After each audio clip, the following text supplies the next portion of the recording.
अल्लाह अज़्ज़ा वजल कुरान पाक में फरमाता है, जमीन की इस्लाह किए जाने के बाद इसमें फसाद मत मचाओ। फसाद क्या है?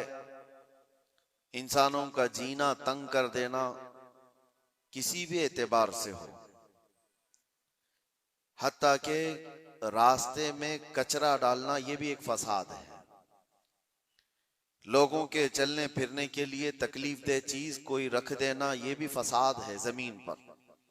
और अल्लाह तबारक व तआला इसको सख्ती के साथ मना फरमाता है कि जमीन में फसाद मचाने वाले अल्लाह को पसंद नहीं है।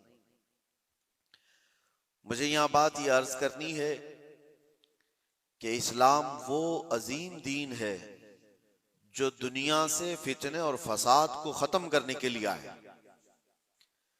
किसी की बालादस्ती, किसी की जबरदस्ती इस दीन पाक में नहीं है। आपको अंदाजा हो तो मैं बताऊं, ईरान के एक बादशाह के पास नबी पाक सल्लल्लाहु तआला अलैहि वसल्लम के एक सहाबी गए, सफीर बन करके गए थे। तो बादशाह ने पूछा कि कौन सा दीन तुम लोग लेकर के आए? तो उस सहाबी ने एक जुमले में यूं कहा था, वो दीन हमारे पास आया है जो इंसान को इंसानों की इबादत से हटाकर खालिक की इबादत में लेकर जाता है। इंसान को इंसान की बालादस्ती या उसकी तमाम तर महकूमियत से हटाकर अल्लाह अज़्ज़ा वजल की बारगाह में सरनिगू करता है। अब मामला यह है कि लोगों ने अपने अपने ख्यालात से इस्लाम की तस्वीर अपने दिमाग में बना ली। हर कोई ये समझता है कि इस्लाम इस तरह से है, इस्लाम इस तरह से है। इसी वजह से कुछ ऐसे इंसिडेंट पेश आते हैं जो अपने राय से और अपने दिमाग से कुछ मुसलमान कर जाते हैं। एक बात याद रखें, वो इस्लाम नहीं हो सकता, किसी मुसलमान का काम हो सकता है।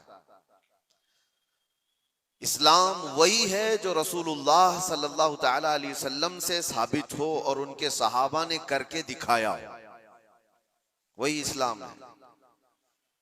आज पूरी दुनिया जिस तरह से टारगेट पर रखी हुई है, ये मुसलमानों के कामों की वजह से, इस्लाम के तालीमात की वजह से नहीं।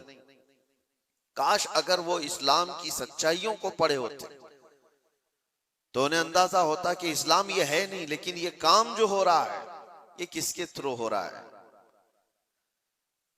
जो जुल्म, जो फसाद, जो फितना पूरी दुनिया में मचाया जा रहा है, अगर वो किसी व्यक्ति के जरिए से, किसी